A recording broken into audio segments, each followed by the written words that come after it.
Hello and welcome to edumate.tv. I'm CHETAN SHARMA. We learn to live and live to learn in what has turned out to be an unprecedented situation, an unprecedented pandemic.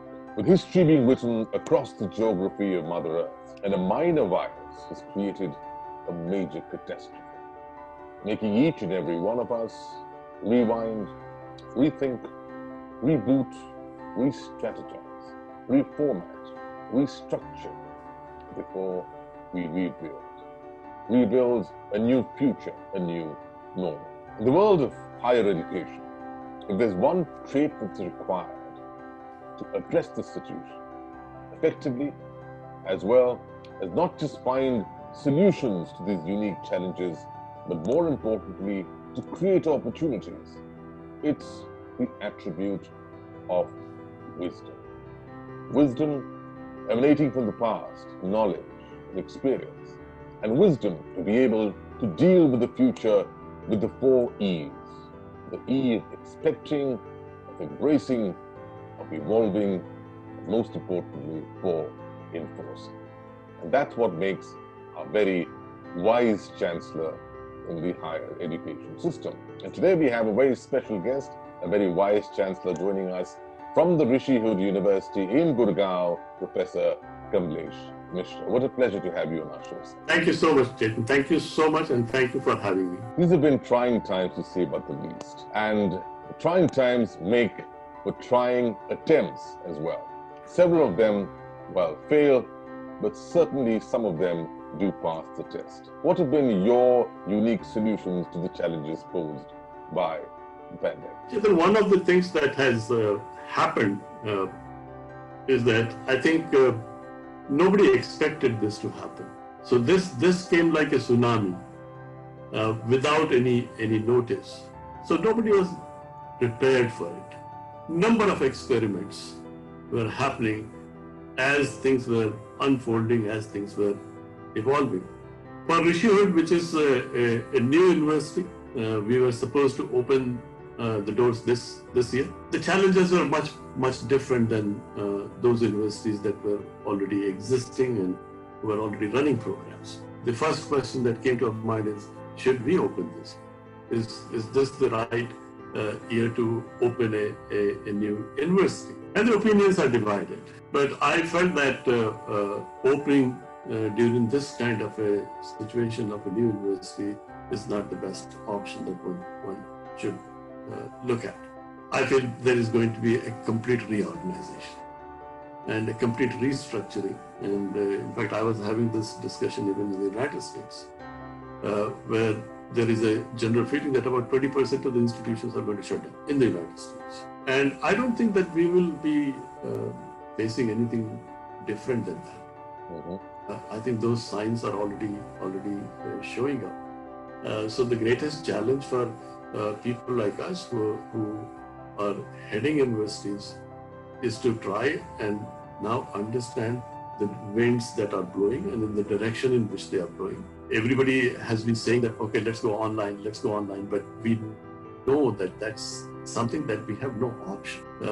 And I still believe that the day that we are going to come back to normal, this is all going to go into the back burner. One of the heartening factors is when you're starting something anew at a time when most people are actually going back to the drawing board and also starting afresh, irrespective of how old they are, is the fact that you don't have the burden of an excess or a past baggage that makes you far more flexible. So how are you, in your way, leveraging? There are advantages and there are disadvantages, both. Advantages are that, yes, you don't have any baggage that you have to carry. So you have a better way of starting afresh. But at the same time, for a new university, one of the challenges that we will have in situations like in Indian higher education, is that people still like to touch and feel before they do things. For people to come to a new campus, it's very difficult given this pandemic. Because it is these are new institutions, there is no history on which students or parents can back up.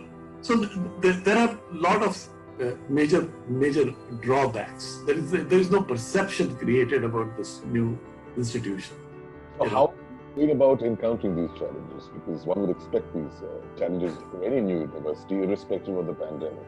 And one thing I can think of is obviously if I haven't known of a university before, I'd like to look a little behind the scenes and try to understand the leaders like yourself. I know you've had a very proficient past. So talk us through your past as well as the philosophy of Rishihood to make us understand your thought process as well as your vision better. When we started conceptualizing the concept of Rishihood University, right from the name to why this university and what is going to be so different about this university. We always felt that there is still a lot of space in the higher education sector in India. We haven't reached there. We would still need about 1,000 more universities in order to ensure that everybody who wants to go to college should have a place there. So we felt that there is a lot of space. The second thing that we felt was that there is a lot of good work that needs to be done in the universities.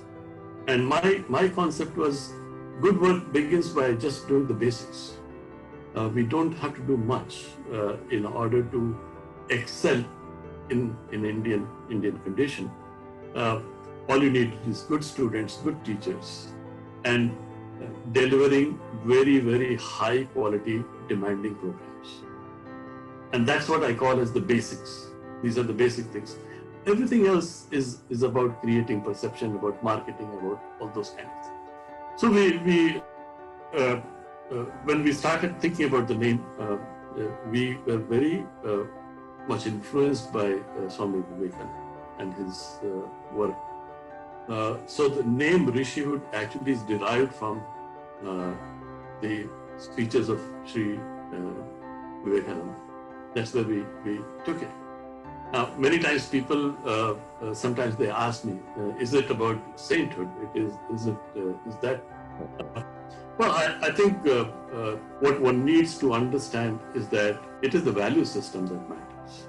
It's not that one needs to become a saint in life. But I think the message of the name is very, very simple. There is a need to give.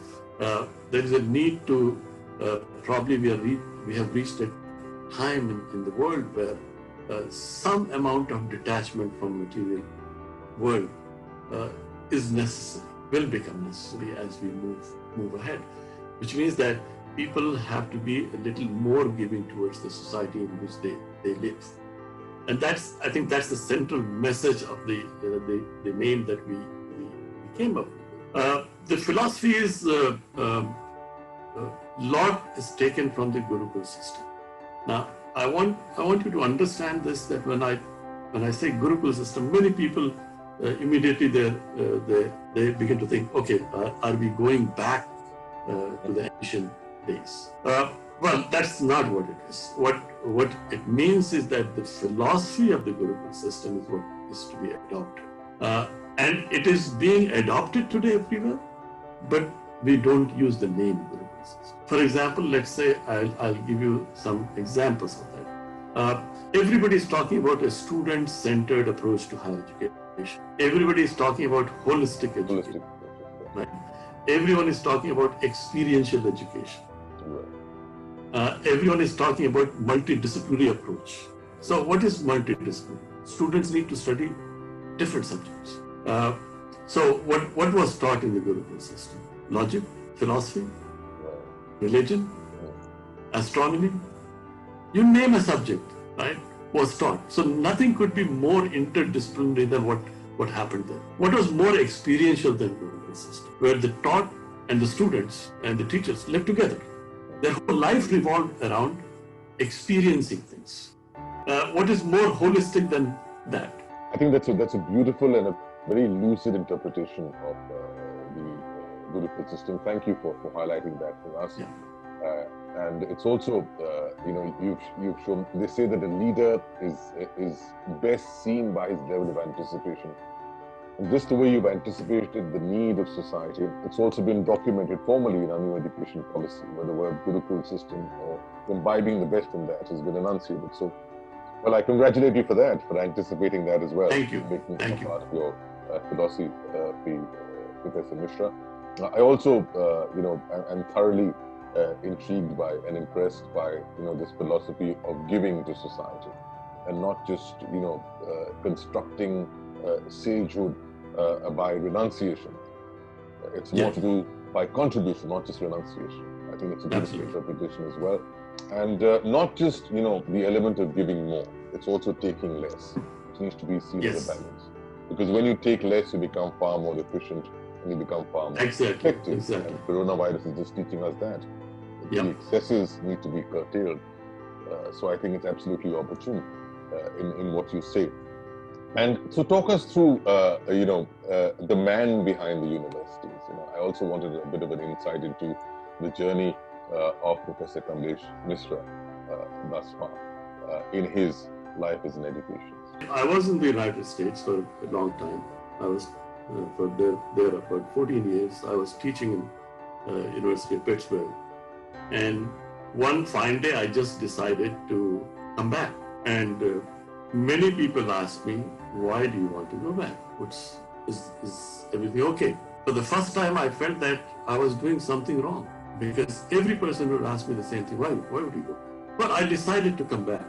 And I felt that there is more that I can do in India than I could do in the United States. Professionally, I was doing well. I had a good life, house, car, all those kind of things which one would aspire to. But there was something that was missing. I don't know what is it that was missing. But after I came back, I don't know what I got. But I don't feel that I'm missing something. But I don't know what I got. So let me try and take a guess at what you got. And perhaps that's another trait of a great leader, is to lead by example. So if you imbibe a philosophy to give more, perhaps the thought process of putting that into action as a process to give more is your first sense of achievement. Correct me if I'm on the right track. Yes, because I felt that I can give more. And I think there is a need for me. I'm happy that, I was able to, despite the fact I was in the private sector, I was able to maintain the ethical dimension of higher education. As a teacher, I never compromised. Yes, I lost my jobs because I decided not to compromise, but that's part of life. If you can't do something as a teacher, don't be there. You're in the wrong place. Right? But I think what I was able to do in higher education was I was able to create a business model which was very important for the ownership. But my compromise was that don't hurt me on the academic side. Let me do that, but I'll take care of the business. And I was able to get a lot of good people who were probably in smaller places. And their full potential was not being harnessed. So I was able to get those people to become sort of institution builders with me. Absolutely brilliant. And I wouldn't say, Professor Misra, that you lost jobs. I'd say that you gained a far more holistic experience. It was a far more enriching purpose. Yes. And, you seem to have shown all aspects of leadership, because you talked about ethics, which is a fulcrum for leadership.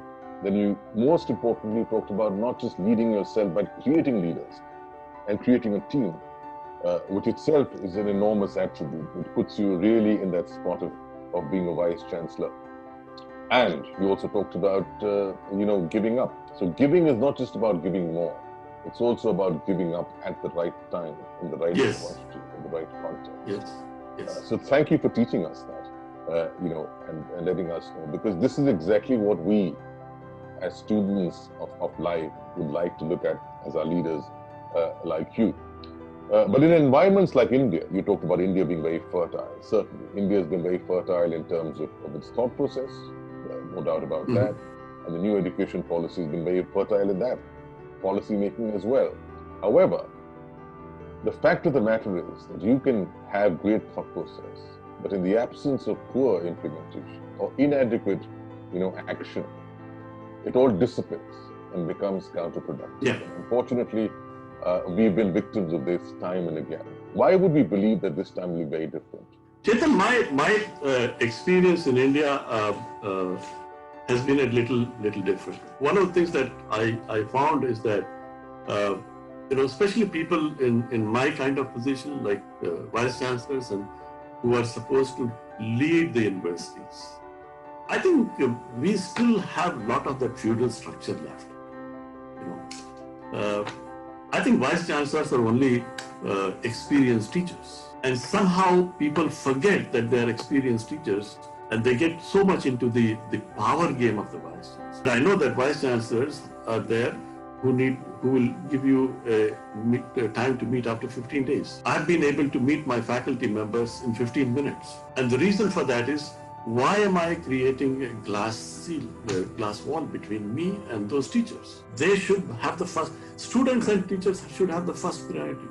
Now, if I'm not going to be able to connect with my students and my teachers, my implementation is not going to be effective.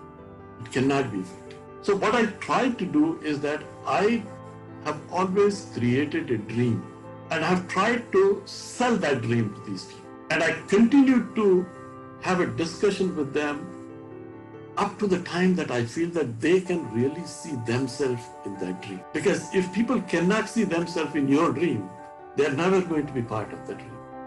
And I always felt that in the capacity of a vice chancellor as the leader of a university, if there is something that is coming which may result in a perceived benefit, I don't want it as vice chancellor. I want one of my faculty members, one of my deans, one of my professors, one of the young professors to take that credit. I want to put that guy on the pedestal. The reason for that is that the incremental benefit that that person will derive in their growth process is going to be 100 times higher than what I will get if I were to use that. So what is it that I will benefit? I'll become a vice chancellor in some other university because I have reached the top position in the academics. But what happens to people who are working with you? You give them credits and they keep building their CVs and become better and better and better and better.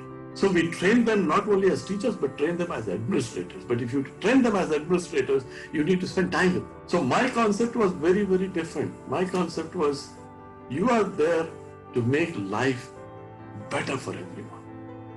You're not there to use your power and have the red light and the yellow light and green lights outside and two chaprasis sitting outside. Very, very beautiful way of approaching things. I think there's a lesson in everything that you tell us. But lessons need to be learned from the realities of the macro situation as well. And two impending challenges, in my conversations with most vice chancellors has been the digital divide and the potential threat of it, and the need to overcome that, given the paucity or the inadequate connectivity as well as devices in the hands of this very large country. And the second thing is training the teachers. Is there inadequate knowledge right now to deal with this pandemic, A, and B, with the possibilities of the future? How have you overcome these two at Rishihood?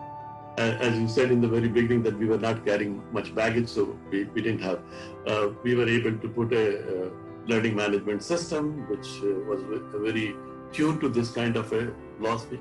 The teachers who came on board, they all started with this, so we were able to train them. But that has not been the case everywhere, unfortunately. I think, and I have written a lot on this topic, that whenever we talk about online learning, I think the unfortunate part is that we talk only about 40% of it. So whenever we say that, online learning should be the way forward, probably, yes, we are leaving 60% of the students behind because they have no access to the technology that we are talking about. Many of them, only 11 to 12% of rural India students have access to a device. So it's a very elitist concept for a country like in India. Right? So whoever is able to have access, they are doing their best. But as a policy, can we actually say that online learning is successful everywhere? No. I think online learning in the real sense requires a complete restructuring of the program itself. The whole curriculum, the design, the way that it has to be delivered, everything is completely different. The content and the material that needs to be used for online learning is not the same as what it is in face-to-face learning. We did not have the time to do that. So what we did as a nation, wherever it was possible, we started delivering lectures. That is not really, in the true sense, online learning. The concept of learning, not just teaching. Yes, and I've always had this concept that India should move away from the concept of teaching. Teachers are not required in college. They need guides. Mentors, yes. They need mentors where they can go and say, what do I do here? Where do I go? So I think that's where we need to shift gears and become more learning focused, where students need to get involved in doing things. Chetan, we never forget how to ride a bicycle. Mm-hmm. Unfortunately, we never learned it from a book. Even after 20 years, when you ride the bicycle, you may wobble for 30 seconds, but you're going to be able to do it. That's an experience. And I think education needs to move into that experience phase. Because the only way you can move students from a system of dependent memory to a system of independent thinking and problem solving is by experience. It's very simply put by the Chinese proverb that you don't give the fish, you give the fishing rod, right? And you empower the student to fish for life. Well, we are advancing towards the closing part of our conversation. It's really been very engaging, talking to you, sir. A spot of advice. I normally end off with a spot of advice for 4 important people who've been really impacted in the higher education space by the pandemic. A is the student, B is the teacher, 3 is the parent, and 4th, of course, is your fellow Vice Chancellor. You've spoken about your fellow Vice Chancellor, so I request you to give your advice to the other 3. Let me first take the parents. I think, given the situation that we are, I think one of the things that the parents need to understand, 1 year in the life of a student at the age of 18 is no big deal. Don't panic, even if they lose a year. It's okay. Let them explore themselves during this period. Even if they have to take a break for a year, it's all right. They will have the capacity to catch up so fast that we would not even understand the speed at which they will go. The next generation, I have so much of hope with that generation. The problem is that I think we are frozen in time. Don't push them to become what you were not able to become. Let them become what they want to become.